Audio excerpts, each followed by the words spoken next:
So I'm a friendly person. I'm extroverted. I probably talk more than I should sometimes to people.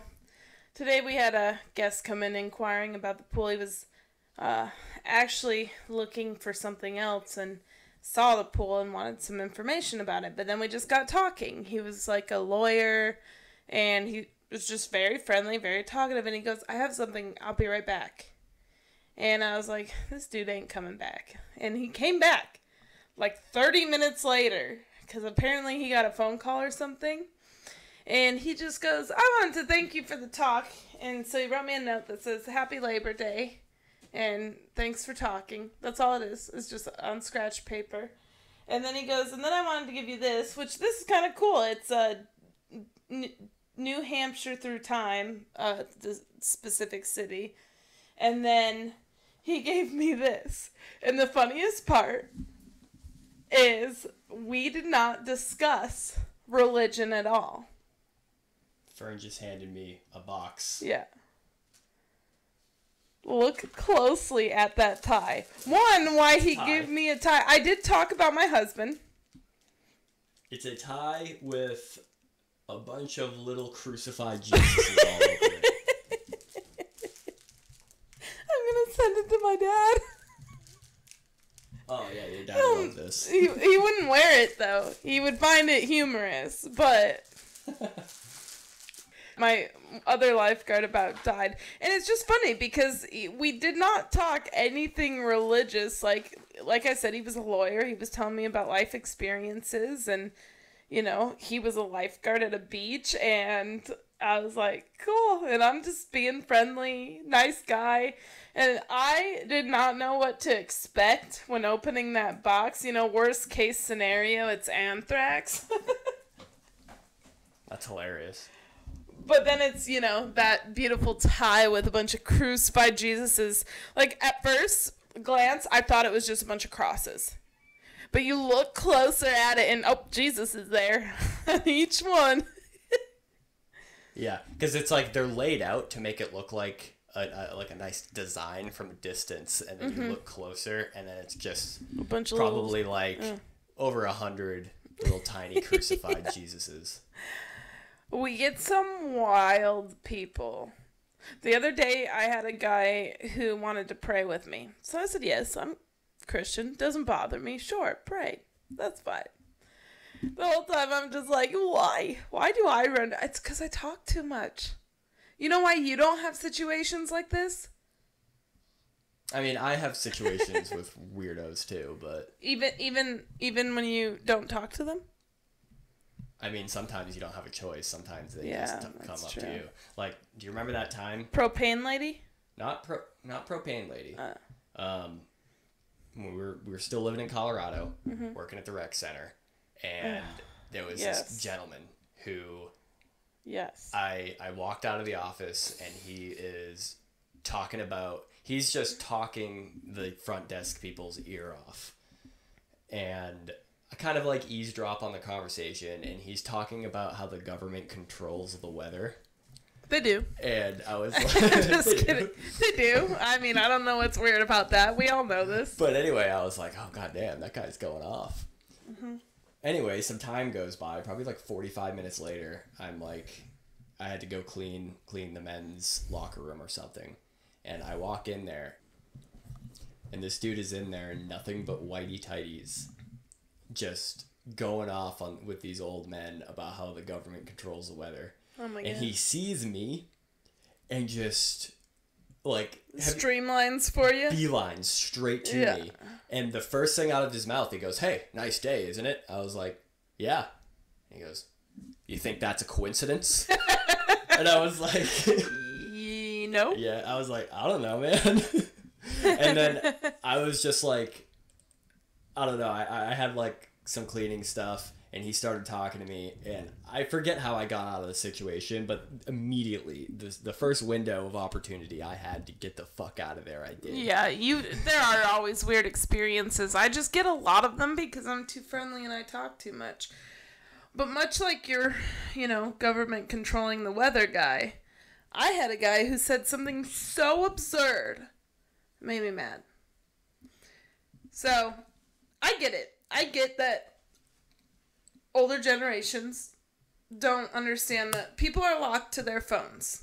The generalization, people are locked to their phones. I mean, I'm guilty of it too. I've zoned out on my phone so many times.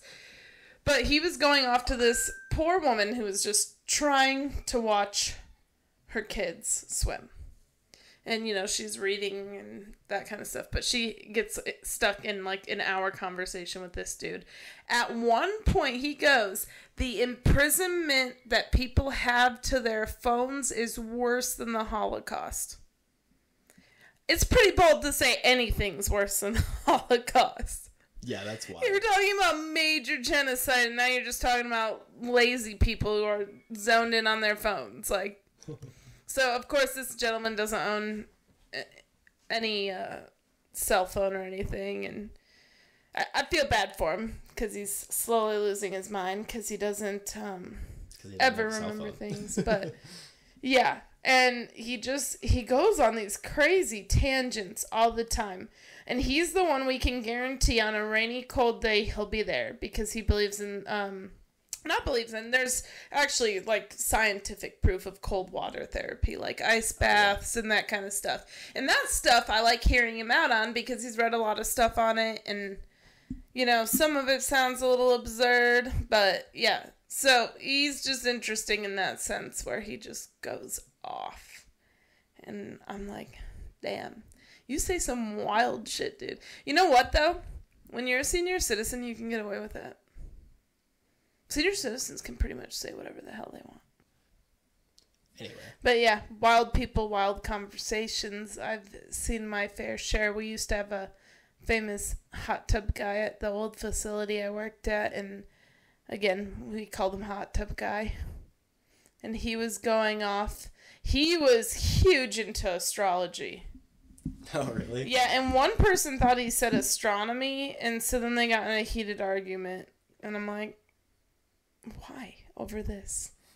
Yeah. Huge into astrology. And astrology is unique. It is. But, I mean, it's like anything. I think the more you believe it, the more you're in depth with it. I feel like my horoscope never lines up with me because it says I'm organized. And, well, I am logical. It says I'm mostly logical. You line up with the horoscope. I don't even know it. Well, we have the same one. We're Capricorns. Yeah. What does that say?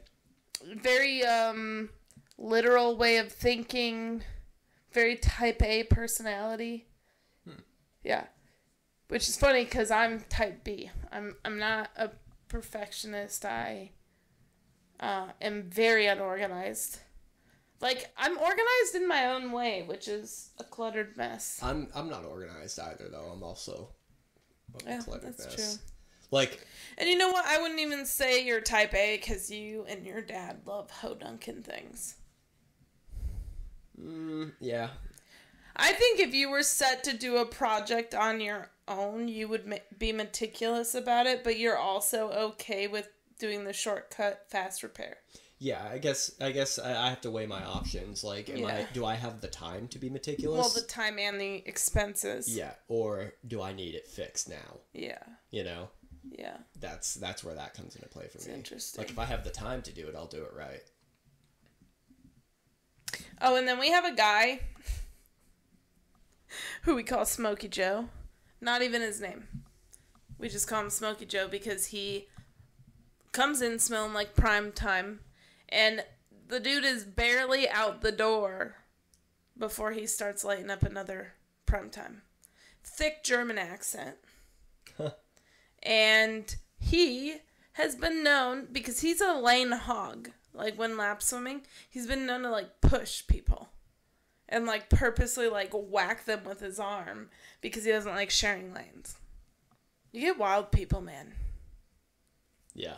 People are... I just think at a gym in general, people are fucking wild. Yeah. And way too serious about it. It's like all the people who post on social media too. Like I've seen those posts. Their weight loss journey and stuff. And it's like, you know, humans barely in any clothing showing off their muscles in progress and what works for them. I knew girls who did a lemonade detox where all they drank was lemonade. They didn't eat. I'm like, that's not healthy. That's not a lemonade detox. That's not real. That's just starvation. They just put a nice, peaceful, happy name on starvation. I'm like, did you guys just like make this up? Because all they could have was lemonade. What's your diet? Starvation. And it wasn't even fresh squeezed lemonade they were drinking. They were like buying the sugar lemonade. So, oh my goodness. Imagine just trying to advertise like starvation as like a good thing. Be like, let's get real. We have all kinds of diets out there, but you know what's a really good diet? That will work, foolproof, doesn't matter, will work every time. Starvation. You know? Starvation. Don't eat, don't drink, almost die. But you'll look badass at the end of it. I don't know that you'll look badass. You will succeed. Have you seen starving people? Does not look good at the end. Yeah, you'd have to be like, you'd have to cut it off right before you get malnourished, and you get the big belly. You gotta cut it off right there. God, you're a horrible human. Got this goddamn brewing shit in this room. Shut your goddamn mouth, woman. You'll never convert me. Shut up. You'll never convert me. You know what? I was having a realization the other day. You're kind of a Cartman. You're skinny. I'm a skinny Cartman? But you're a Cartman. Alright, elaborate. You guys, I'm going home. You're very hard-headed and stubborn in your ways. Alright. And you're willing to do whatever it takes to get done what you want done.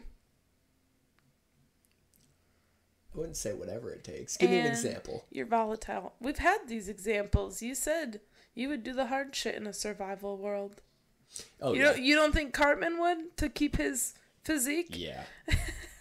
Yeah, there's some people out there who are like in like an apocalyptic survival situation. They're like, I don't want to be a survivor. I don't want to do that. I'd rather just die and have it be over with. But I can't say that because it's like a part of me feels like it's not surviving for yourself. It's also like I'd get hangry at like day 2 and then I'd be like, fuck, this sucks. You'd eat me day 2? Yeah. Oh yeah, I'd go cannibal real quick. Yeah. Gross. That is one thing I will die before I would become a cannibal. Oh yeah, I don't think I could be a cannibal. I was just talking shit. Would you eat Rosie? If I was hungry enough. See, I used the term hangry earlier, and I've explained this to people a lot. People think that they won't do terrible shit in a situation like that. But how many Americans typically, like, what's the longest you think the average person's gone without food? I'll be honest. I haven't gone more than a day without food. Yeah. And I get hangry and my personality changes. What the fuck am I going to be thinking and be capable of a week in? Yeah, yeah. You know? And desperation, like... Cannibalism. I don't think people don't understand the power of desperation. It is. Like, they think they're not capable of it, but they've just never been desperate enough, you know?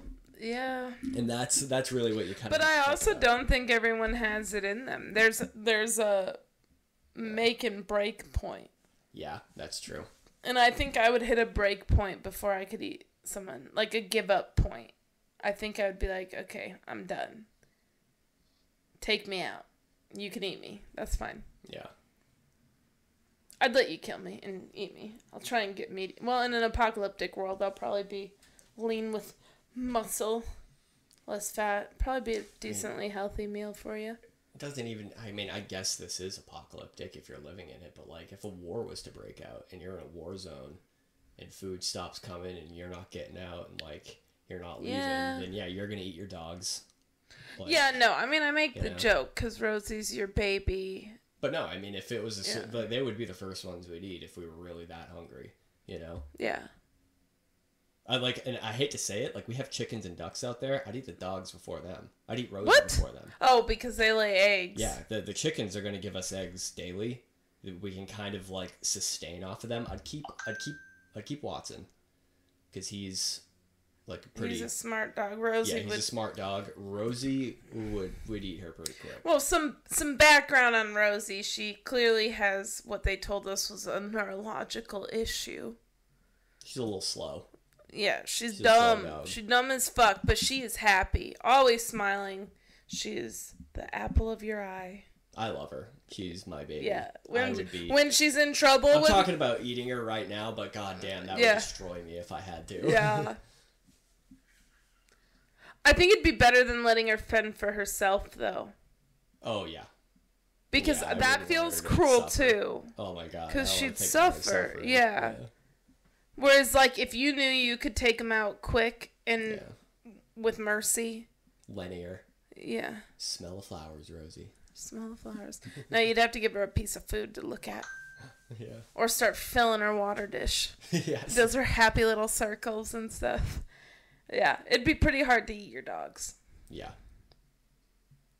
Grug and Gertie, though, man, they'd make some meals. Dude, you'd live off them for a month. Grug is a 200-pound St. Bernard Mastiff, and Gertie is a St. Bernard that's 140 or 160 pounds. Wild. I couldn't. No. I think that would be my break point before cannibalism, having to eat my pets. Yeah. It'd be a while in. I would kind of hope they would die before then, like a quick death, just because it'd be a while in, because, you know, there's wildlife around. I'd eat, like, rabbits and other things before I would go to our pets. You're right, ducks and chickens you gotta keep because they produce eggs, and that's daily protein. So they're easy to replicate too. So if you wanted to start slaughtering them, you can just make more. They would be. You'd want. Well, and I know you're not supposed to wait till a chicken gets old to eat it, but you're not gonna care in an apocalyptic world. Like, I'll eat that old nasty chicken. It's not gonna make me sick. It's gonna be tough and gross, but what we'd probably do is if we needed to really, we would get. Because we'll have a few that are going to want to hatch their own babies. Mm-hmm. And we would just give them as much eggs as they could sit on. And then when they have them, you immediately eat all the roosters. Like, as soon as the roosters, they show signs of it, they're about,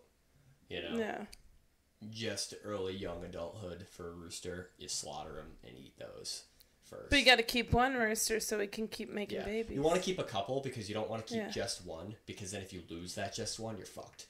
Yeah, true. Because now you can't make any more. So you want to keep a couple, but you can't have a bunch because obviously they'll fight each other. And yeah. I love talking. What would you do in a post-apocalyptic world? It's entertaining to me. See, mine's not even necessarily I guess a lot of the stuff overlaps post-apocalyptic, but also just desperation, survival, yeah. Like, I want to learn about salting meats, because that's how meat was preserved before there was refrigeration. Because I also think about that too, how are we going to survive if we don't have electricity? And long term. And if you don't have electricity, you have no way to freeze things in the summer. So that means meat. You either have to slaughter the meat you're going to eat that day, which is why chickens would actually be good if you had a bunch of them. Yeah. Or you have to figure a different way to preserve it. Mm-hmm. So chickens, obviously, even if you are slaughtering one a day, you'd have to build up your flock a bunch for the winter. Mm-hmm. But yeah, I was just kind of thinking of that, because that's how the people in the 60s... Because they don't lay in the winter as much, right? They don't have babies in the winter either. Yeah. For, obvious reasons. It's cold. Yeah, it'd be hard to keep a wee baby. Crazy.